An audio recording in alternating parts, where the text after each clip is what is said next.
दुनिया में वही मटन जो हर जगह है, लेकिन चंपारण की मटन ने एक खूबी पैदा कर दी, बिहार का नाम रोशन कर दिया। और जगह तो हर जगह है, हर जगह मुझे लगता है कि मटन होता है, अलग अलग डिशेज हैं, लेकिन चंपारण ही मटन इतना ज्यादा फेमस क्यों है? तो सर ने बहुत अच्छे से ये चीज बताई कि वहाँ के जो जानवर हैं उतने ऑर्गेनिकली वर्जिन फॉरेस्ट की वजह से उनका खान पान इतना ऑर्गेनिक है, जिसकी वजह से उनका वहाँ के जानवर का टेस्ट और फिर वहाँ की जाहिर सी बात है कि उसके अलावा फिर जो वहाँ की रेसिपीज है, बनाने का तरीका है, वो भी बिल्कुल। खान साहब ने बिहार के साथ भला किया है, हमारे उसी चंपारण को फिर दुनिया में एक बार ला के खड़ा कर दिया। ख्याल करिए ना, और इसके लिए हम सब इनको बधाई देते हैं। तो ईस्ट चंपारण में गांव आता है चोरमा, वहां मेरा ददिहाल है, तो वहां जब ये आया तो बहुत इंटरेस्टिंग लगा, क्योंकि आप जाहिर सी बात है कि आप एक मुंबई में रहते हो और एक ऐसा सब्जेक्ट जो आपको बिहार से आता है, तो ये बहुत इंटरेस्टिंग लगा। फिर स्टोरी सुनी मैंने, और ये FTI की डिप्लोमा फिल्म थी, इनके डायरेक्टर रंजन सर के साथ मैंने पहले भी काम किया था। तो ये सारी बाकी तो चीजें ठीक है, चलिए, और भी बहुत सारे प्रोसेस होते हैं। 6 महीना लगा इस फिल्म को बनने में, फिर फिल्म गई ऑस्कर्स के सेमी फाइनल्स तक पहुंच गई है। अभी वो जंगल नहीं रहता, वो घास के मैदान नहीं रहते, तो उस घास को चरने वाले जितने हमारे हर्बीवर्स हैं, ख्याल कर लेना, फिर उसके वह चारों तरफ मिलने वाला मांस मटन एक खूबी के साथ कैसे दुनिया में नाम कर लेता है। कुछ भी हो जाए, चाहे हालत कुछ भी हो, मेटाफर के तौर पे मटन को यूज किया गया है। हार नहीं मानते हैं, और मुझे लगता है कि हम सब एग्री करेंगे इस चीज से।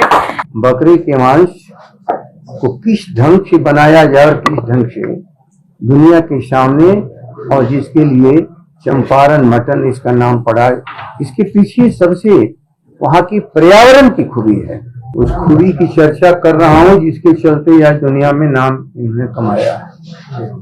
केवल यह एक नए तरह के डिश की बात नहीं है। ऐसे क्यों कर रही है? एक बकरी के मांस को किस ढंग से बनाया जाए और किस ढंग से दुनिया के सामने, और जिसके लिए चंपारण मटन इसका नाम पड़ा।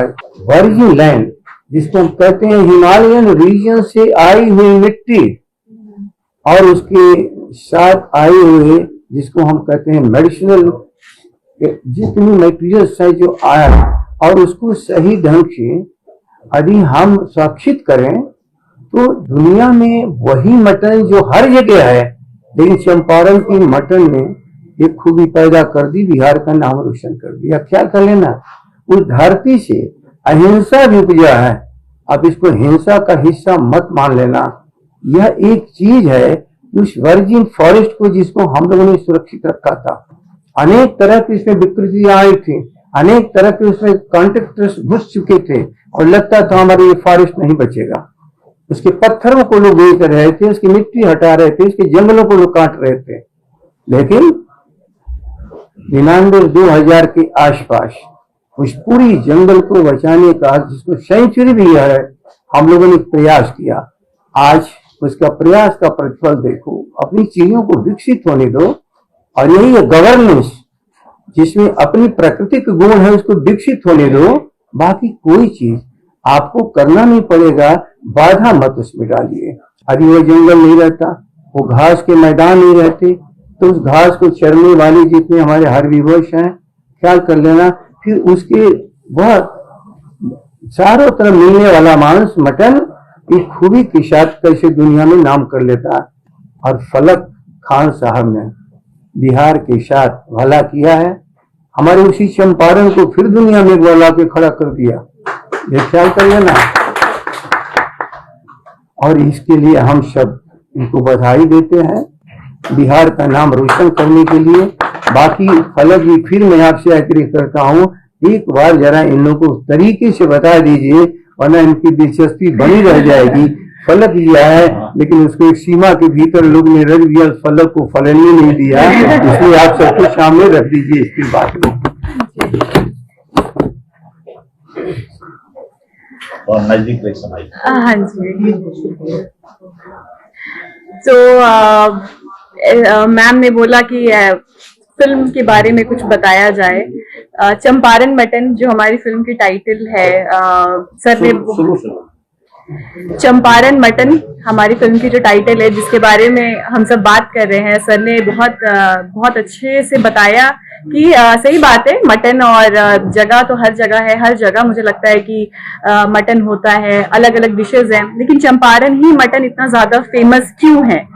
तो सर ने बहुत अच्छे से ये चीज बताई कि वहाँ के जो जानवर हैं उतने ऑर्गेनिकली वर्जिन फॉरेस्ट की वजह से उनका खान पान इतना ऑर्गेनिक है, जिसकी वजह से उनका वहाँ के जानवर का टेस्ट और फिर वहाँ की जाहिर सी बात है कि उसके अलावा फिर जो वहाँ की रेसिपीज है, बनाने का तरीका है, वो भी बिल्कुल अलग है।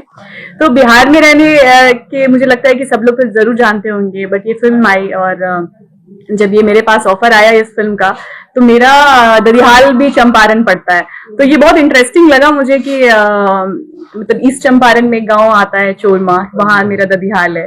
तो वहां जब ये आया तो बहुत इंटरेस्टिंग लगा, क्योंकि आप जाहिर सी बात है कि आप एक मुंबई में रहते हो और एक ऐसा सब्जेक्ट जो आपको बिहार से आता है, तो ये बहुत इंटरेस्टिंग लगा।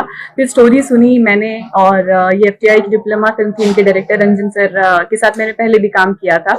तो ये सारी बाकी तो चीजें ठीक है, चलिए, और भी बहुत सारे प्रोसेस होते हैं, 6 महीना लगा इस फिल्म को बनने में, फिर फिल्म गई ऑस्कर्स के सेमी फाइनल्स तक पहुंच गई है अभी।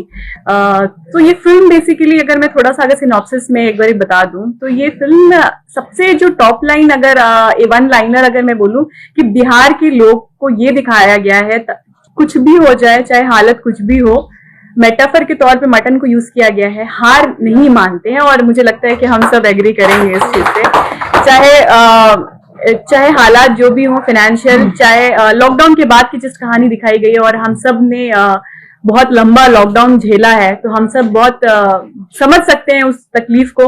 और अगर आपके घर में फाइनेंशियल क्राइसिस है, तो वो और बेहतर समझ सकते हैं कि हर दिन खाना रात में खा रहे हैं, सुबह कैसे होगा, ना बाहर जा सकते हैं, ना पैसे आ रहे हैं घर में, लोगों को अगर उधार दिया है तो वो वापस, जाहिर सी बात है, मांगने में भी झिझक है, क्योंकि सामने वाले के पास भी पैसे नहीं है। तो इन सारी चीजों को एक स्टोरी में बहुत ही बखूबी दिखाया गया है। मैं सुनीता का कैरेक्टर प्ले कर रही हूँ, और मेरे हस्बैंड रमेश चंदन रॉय हैं, वो प्ले कर रहे हैं। तो और इन सब के बावजूद एक हस्बैंड वाइफ जो एक बिहार की जो टिपिकल मतलब हंसी ठिठोली भी कर रहे हैं, मजाक भी कर रहे हैं, उस सिचुएशन में मतलब देखा जाए तो उसी की समझिए ताना बाना है एक फिल्म। और बहुत अच्छे से ऑर्गेनिकली बनाई गई है फिल्म, जैसे ऑर्गेनिक हमारे पेड़ पौधे हैं चंपारण के, उसी तरीके से हम लोगों ने भी कोशिश की है कि बिल्कुल ऑर्गेनिक तरीके से काम किया जाए। और बतौर अभिनेत्री मैंने पूरी कोशिश की है कि जब आप लोग फिल्म देखेंगे, क्योंकि अभी ये फेस्टिवल्स में फिल्म है तो ये ऑफिशियली नहीं है, बट हम लोग प्राइवेट स्क्रीनिंग्स करा रहे हैं अलग अलग जगह जहाँ पे लोग देख सकते हैं। तो जो लोग भी अभी तक देखे हैं उन लोगों को काफी पसंद आई है ये फिल्म, और वो रिलेट कर पा रहे हैं। बेसिकली क्या है कि हर लोग, आप टीवी हमें या फिल्म हमें पसंद क्यों आती है, कि जब हम हीरो हीरोइन को देखते हैं या स्टोरी को देखते हैं, तो हम रिलेट कर पाते हैं कि हाँ, ये कैरेक्टर मैंने भी जिया है कहीं ना कहीं। ये जब सिचुएशन थी लॉकडाउन की, तो हम लोग ने भी ये चीजें झेली हैं, और वो कैरेक्टर से जब आप रिलेट करते हो तो मुझे लगता है कि अभिनेता से या अभिनेत्री से आप जुड़ पाते हो, तो फिल्म आपको एक बहुत पसंद आती है। तो हमारी ये कोशिश थी, और मैं बहुत खुशनसीब समझती हूँ अपने आप को कि ये फिल्म इतना नेशनली नहीं, इंटरनेशनली स्तर पे भी इतना नाम कमाई। और वापस जब मैं बिहार आई हूँ, तो यहाँ के लोगों से इतना प्यार मिला। सर ने ऑस्कर दुनिया की सबसे सम्मानित अवार्ड में से एक होता है, जिसे जीतने का नहीं बल्कि ऐसे नाम जुड़ने का सपना भी सिने जगत के जुड़े हर सितारों का होता है। हाल में ही बिहार की रहने वाली अदाकारा का नाम ऑस्कर अवार्ड से जुड़ा। इस बार भारत की ओर से कई सितारों और फिल्मों का नाम ऑस्कर अवार्ड की नॉमिनेशन लिस्ट में शामिल हुई है, जिसमें एक बिहार की रहने वाली अभिनेत्री फलक Khan star film Champaran mutton भी इसमें शामिल है। फलक अपनी फिल्म चंपारण मटन के ऑस्कर अवार्ड में पहुंचने को लेकर काफी चर्चा में है। दिलचस्प बात ये है कि ये मूवी ऑस्कर के स्टूडेंट अकादमी अवार्ड्स के सेमीफाइनल में शामिल हो गई है। स्टूडेंट अकादमी अवार्ड्स को 4 कैटेगरियों में बांटा गया है। फलक खान की short film Champaran mutton narrative category में सेलेक्ट हुई है। आज फलक खान RJD कार्यालय पहुंची हुई थी, जहां जगतानंद सिंह ने उनका जोरदार स्वागत किया। बता दें कि पुणे स्थित film and television industry of India के रंजन कुमार ने चंपारण मटन का निर्देशक किया है। महज आधे घंटे की फिल्म पूरी कहानी को अच्छे से दर्शाती है। ये कहानी लॉकडाउन की वजह से गई नौकरी के बाद अपने गांव लौटे एक ऐसे परिवार की है जो बाद में चंपारण मटन की शुरुआत करता है और मूवी इसी के इर्द गिर्द घूमती कहानी है। पैच अचानक लाइमलाइट में आई चंपारण मटन की लीड हीरोइन फलक खान के बारे में बात करें तो वो बिहार की मुजफ्फरपुर की रहने वाली है। फलक ने इंजीनियरिंग कॉलेज MIT से इंजीनियरिंग की पढ़ाई की है। इसके बाद उन्होंने मुंबई से MBA भी किया है। MBA करने के बाद उन्होंने फिल्म करने का शौक हुआ और वो अपनी मेहनत और काबिलियत के दम पर अपनी पहचान बनाई।